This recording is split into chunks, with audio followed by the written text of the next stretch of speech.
कि हम सबों को भी अपनी वाणी से लाभान्वित करने की कृपा करें। यह संतों का देश हमारा भारत के बारे में है।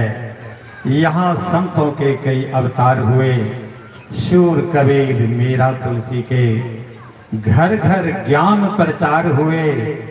संत तीर्थ के पावन जल हैं, जो पापों को धो जाते हैं। वे अपनी अमृत वाणी से भक्ति की धार बहाते हैं। तो इस तरह की भक्ति की धाराओं में हम सब गोता लगा रहे हैं, क्रमशः ऊंचाई की ओर चढ़ रहे हैं। शांति को बरकरार रखना है, मन और चित्त को एकाग्र रखना है, बातचीत नहीं करनी है, पूज्य बाबा वक्ता को देखना है, अपने ख्याल को इनके वचनों से जोड़ना है, तब बहुत बहुत लाभ होगा। बोलिए श्री सद्गुरु महाराज की जय। पूज्य बाबा से आग्रह 10 मिनट का समय लेते हुए हम सबों को अपनी वाणी से लाभान्वित करने की कृपा करें। जय गुरु।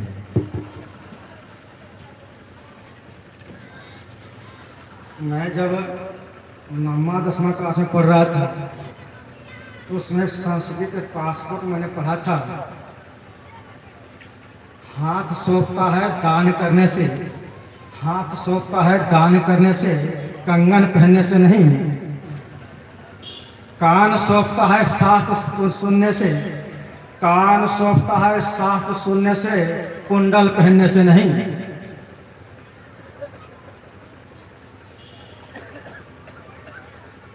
कागन सब है 10 मंजिला मंजिल पर, हंस सब है नदी कहती। आप लोग ऐसा ना समझे कि मैं मंच पर बैठ गया तो मैं बड़ा हो गया, बस सौंपता हूँ। हमसे ज़्यादा आप लोग सौंप रहे हैं।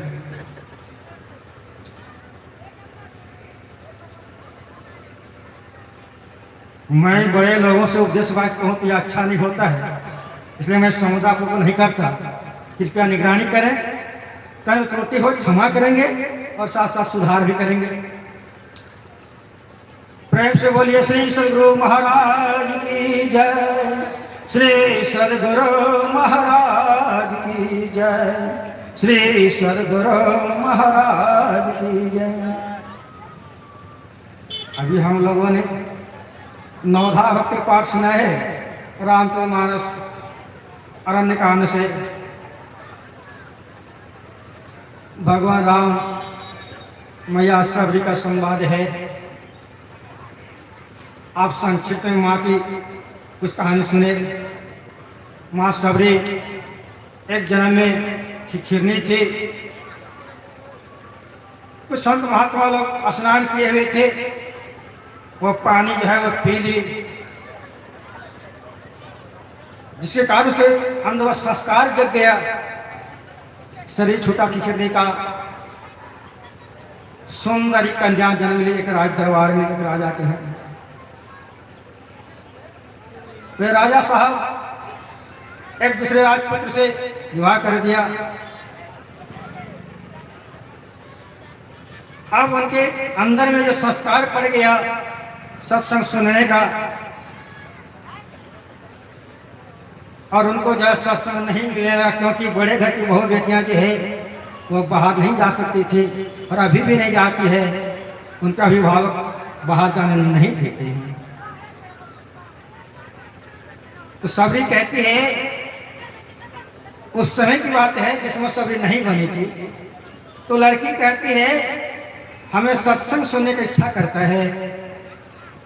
तो राजा साहब कहते हैं मैं आपको संत महात्मा को आपके घर पर ही बुला देता हूँ। कहा ठीक है, अच्छी बात है। ढिंढोरा पिटवा दिया। बहुत संत महात्मा उनके दरवाजे पर आने लगे, सत्संग सुनाने लगे। एक संत जो है इस सेवा से प्रसन्न हो गए। प्रसन्न होने के बाद कहते हैं आशीर्वाद मांगी। तो पुत्र वधू कहती है भगवान अगर आप आशीर्वाद देना चाहते हैं मुझे ऐसा आशीर्वाद दीजिए कि मैं सदा संत महात्मा के संग में रहूं, ध्यान भजन करूं। मैं तो माया में फंस गया, मैं तो संत महात्मा दर्शन नहीं कर पाता हूँ, सत्संग में सुन नहीं पाता हूँ। आप कुछ ऐसा आशीर्वाद कीजिए कि मुझे संत महात्मा का दर्शन हो, अगला जन्म जो मेरा होगा संसार के लोग मुझे नहीं चाहे, ऐसा मुझे रूप दीजिएगा। रूप बढ़िया रहेगा तब तो लोग चाहेगा। हमें रूप नहीं चाहिए, ऐसा दीजिए लोग, संसार के लोग हमें नहीं चाहे। कहा ठीक है, ऐसा ही होगा। आशीर्वाद कर दिया। राज रानी की शरीर छुटे। भीलनी जाति, भील जाति के यहाँ जन्म ली। उनके पिता का नाम था सवर। सवर की बेटी होने के कारण सबरी। देखने में काले कुठली भूतनी जैसी। कुछ दिन के बाद वह सयाना हो गई। सबको माता पिता को होता अपने बच्चे को विवाह करा दे, उनका जो फर्ज है। विवाह करा दिया गया किसी तरह से। लड़का जब देखा अपनी बहू को, सबरी को, महाभूतनी, उनके मन में हुआ ये भूतनी अगर जाती है हमारे यहाँ तो बच्चे भी डर जाएंगे, समाज के लोग क्या कहेगा। अगर छूट जाता प्रभु तो बड़ा अच्छा होता। सबरी सोच रही है कि मैं तो माया में फंस गया, अब तो ध्यान भ्यान होगा नहीं, संत महात्मा दर्शन होगा नहीं। भगवान आप कृपा कीजिए, इसी तरह से हमको छोड़ा दीजिए। दुल्हा बाबू जो है सबरी को लेकर रास्ते में चले, और वह रास्ता जंगल का रास्ता था। जंगल होते हुए जाना था ससुराल। लड़का सोचता है किसी तरह सबरी छूट जाए तो बड़ा अच्छा होता। सबरी सोचती है किसी तरह अगर मैं छूट जाता बड़ा अच्छा होता। देखिए मन का संवाद कैसा होता है। लड़का जो है लंबा लंबा डेक करते हुए जंगल पार कर गया। और सब्जी बेचारी छूटने क्या से धीरे धीरे चलती है। यही हुआ, लड़का छोटे चला गया, सब्जी छूट गई। अब सब्जी छूट गई उस जंगल में। और उस जंगल में बहुत से ऋषि महात्मा रहा करते थे, अपना ध्यान पूजा पाठ किया करते थे।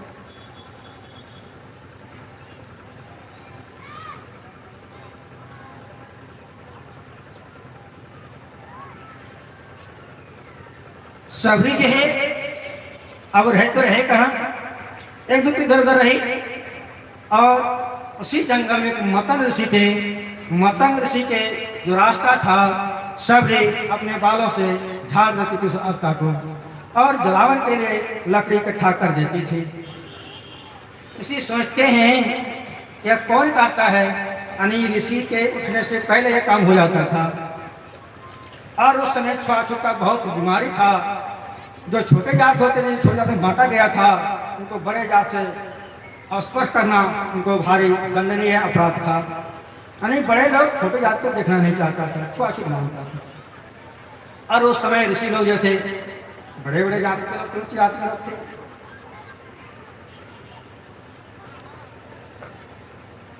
सभी डर के मारे जो है थर थर कांप रही है कि वह बड़े जाति की है, क्या कहेगा पकड़ेगा, तो फिर भी वह सेवा कर देती थी। एक दिन जो है मतंग शिष्य लोग जाग कर रहे, कौन यह करता है, कौन झाड़ू लगाता है, कौन लकड़ी पानी लेकर पहुंचाता है। देखा काले कलठी सबरी, उनको पकड़कर गुरु जी के सामने हाजिर किया। गुरु जी यही है। सबरी बेचारी थर थर कांप रही है कि छुआछूत की बीमारी है ना, क्या कहेगा, कौन दंड देगा, थर थर कांप रही है बेचारी। मतंग ऋषि कहती है बेटी तुम्हें डरने की बात नहीं है, तुम मत डरो। आज से तुम जो है मेरी ही कुटिया में रहो, चिंता मत करो तुम। अब मतंग ऋषि के उस लोग जंगल में बहुत से ऋषि लोग थे, अच्छा बुरा कहने लगे। वह स्त्री रखता है 12 से फिर सभी रहने लगी, सेवा करने लगी।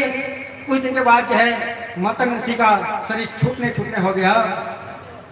अब मतंग ऋषि जब जाने लगे तो सबरी रोने लगी। तो मतंग ऋषि कहती है बेटी तुम रोती क्यों हो, तुम इसी कुटिया में रहना, मैं भले जा रहा हूं लेकिन तुम इसी कुटिया में रहना, तुम्हारे यहाँ भगवान राम आएंगे। मतंग ऋषि चले गए।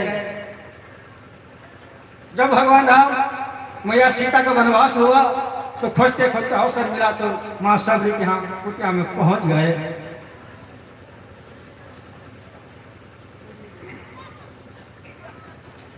तो पहुंच गए।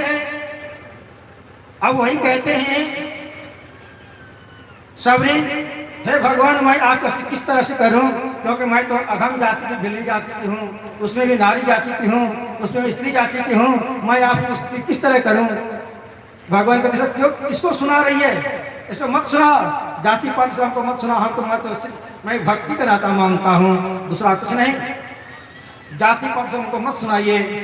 भक्ति ही न सोही कैसा दरबार देखिए जैसा से, नारी को ही नहीं कहा, माँ सभी को ही नहीं कहा, पुरुषों को भी ले लिया। हमारा समय सीमा समाप्त हो गया। मैं वाणी को विराम देता हूँ।